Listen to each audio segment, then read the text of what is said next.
The modern English alphabet is often considered one of the most difficult languages to master. Thanks to the incredible amount of inconveniences in the language, it should come as no surprise that the development of modern English alphabet involved many languages, 100 years of works, and a variety of help from missionaries and scholars. Dating back nearly 4,000 years ago, the early English alphabet writing, as opposed to other early forms of writing, like hieroglyphics, relied on simple lines to represent spoken sounds.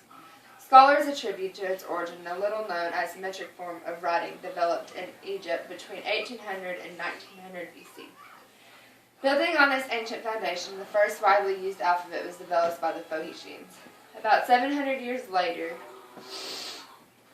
consisting of 22 letters, all consonants. This symmetric language became used throughout the Mediterranean, including the Iberian Peninsula, North Africa, and South Europe. The Greeks built on this Phoenician alphabet by adding vowels, sometime around 750 BC. It was considered the first true alphabet. It was a letter appropriated by the Latins, who combined it with notable characters including the letters F and S. Although ancient Latin omitted G, J, V, W, Y, and Z. Back in these days, U and V were one letter.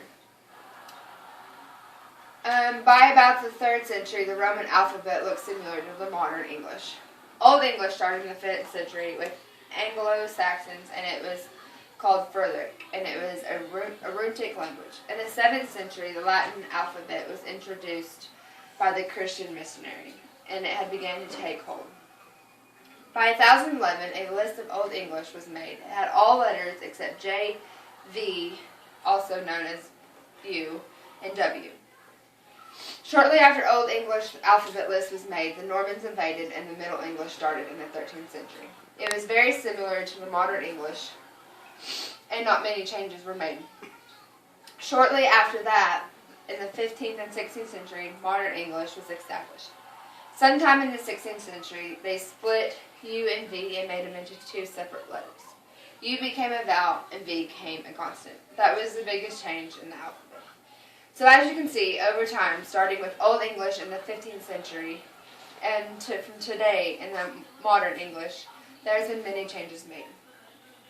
From starting with 22 letters with just consonant to today's 26 letters of vowels and consonants. Thank you.